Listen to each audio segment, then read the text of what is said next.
తెలంగాణ అసెంబ్లీలో బడ్జెట్పై వాడివేడిగా చర్చ జరిగింది. అధికార కాంగ్రెస్ ప్రతిపక్ష బీఆర్ఎస్ ఎమ్మెల్యేల మధ్య మాటల తూటాలు పేలాయి. అసెంబ్లీలో మాజీ సీఎం కేసీఆర్ పై వ్యక్తిగత విమర్శలు చేశారని బీఆర్ఎస్ ఎమ్మెల్యేలు సభ నుంచి వాకౌట్ చేసి అసెంబ్లీ ఆవరణలో ధర్నా చేపట్టారు. దీంతో కాసేపు పరిస్థితి ఉద్రిక్తంగా మారింది.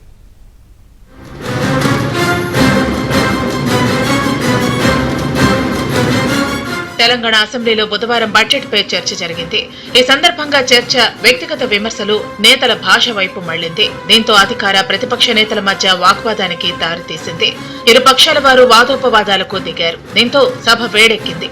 బీఆర్ఎస్ పార్టీ నల్గొండలో నిర్వహించిన బహిరంగ సభలో మాజీ సీఎం కేసీఆర్ ప్రభుత్వంపై తమదైన శైలిలో విరుచుకుపడ్డారు. నిన్న కాంగ్రెస్ ప్రభుత్వం సీఎం సహా ఎమ్మెల్యేలను వెంట పెట్టుకుని మేడిగడ్డ బ్యారేజీ సందర్శనకు వెళ్లారు. అక్కడ సీఎం రేవంత్ రెడ్డి బీఆర్ఎస్ అధినేతపై అదే స్థాయిలో విరుచుకుపడ్డారు. దీనిపై సభలో ఇరు పక్షాల వారి వాదనకు కారణమైంది.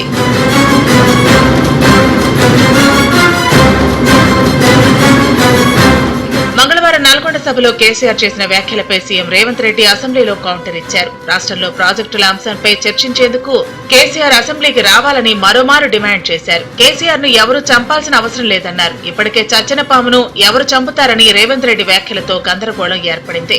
గోదావరి జలాల మీద ఈ ప్రభుత్వం చర్చ చేయడానికి సిద్ధంగా ఉంది.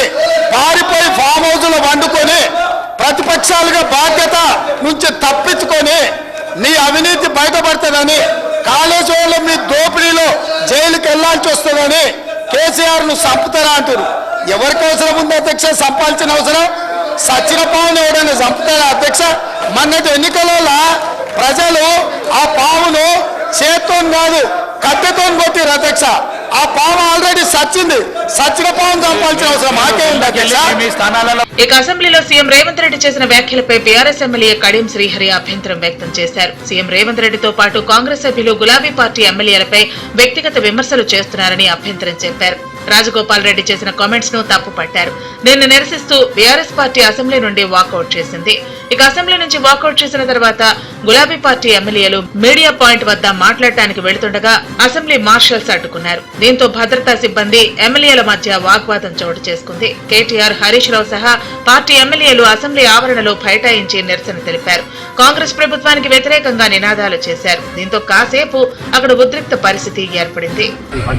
Legislative affairs minister Sridhar Babu గారు, మనం శాసనసభను ఉందాగా నడుపుకుందాం, శాసనసభలో మంచి ఎగ్జాంపుల్స్ సెట్ చేద్దామని ఆయన చెప్పిన తర్వాత మళ్ళీ ముఖ్యమంత్రి గారు ఆ పార్టీకి చెందిన సభ్యులు అసెంబ్లీ పదజాలాన్ని ఉపయోగిస్తున్నారు.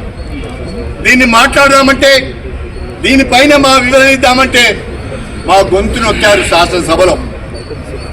గత్యంతరం లేని పరిస్థితులలో బయటికి వచ్చి కనీసం మీడియా పాయింట్ దగ్గరనైనా లోపల ఏం జరిగిందో చెప్పుకుందామంటే ఇక్కడ ఇనుప కంచెలను పెట్టారు. తెలంగాణలో కాంగ్రెస్ అధికారంలోకి వచ్చిన తర్వాత జరుగుతున్న రెండవ అసెంబ్లీ సమావేశాల్లోనే అధికార ప్రతిపక్ష పార్టీల మధ్య మాటల యుద్ధం నడుస్తోంది. ఇక పార్లమెంట్ ఎన్నికల వరకు ఇది పీక్ స్టేజ్ కు వెళ్లనుందని రాజకీయ వర్గాలు భావిస్తున్నాయి.